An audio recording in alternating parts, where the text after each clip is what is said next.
ગીર સોમનાથ પોલીસે ફિલ્મી સ્ટાઇલમાં દારૂના અડ્ડાઓ પર દરોડાની કામગીરી કરી।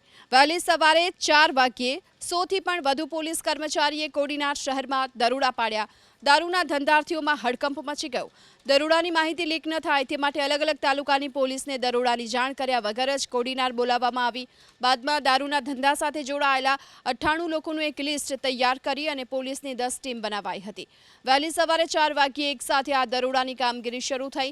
અચાનક પોલીસના ધડે ધડા ઉતરી આવતા લોકો ચોંકી ઉઠ્યા। વીજ વિભાગની ટીમ ચેકિંગમાં આવી હોવાની વાત ફેલાતાની સાથે વીજ ચોરો વીજ તારું સમેટવા લાગ્યા। જોકે દરોડાના અંતે પોલીસને 14 જેટલા સ્થળોથી દેશી દારૂનો જથ્થો મળી આવ્યો।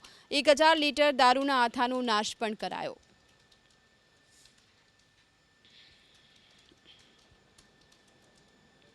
વડોદરામાં બંસીધર ડેરીમાં આરોગ્ય વિભાગે આજે દરોડાની કાર્યવાહી કરી હતી। આ કાર્યવાહી દરમિયાન શંકાસ્પદ ઘીના નમૂના પણ લેવામાં આવ્યા છે। તો બંસીધર ડેરીમાં ભેળસેળયુક્ત ઘીનું વેચાણ થતું હોવાની શંકાએ પોલીસ અને મનપાના આરોગ્ય વિભાગે આજે ચેકિંગ કર્યું। અંદાજિત 130 કિલો શંકાસ્પદ ઘીનો જથ્થો મળી આવ્યો। ઘીના સેમ્પલ લઈ લેબોરેટરીમાં મોકલી આપવામાં આવ્યા।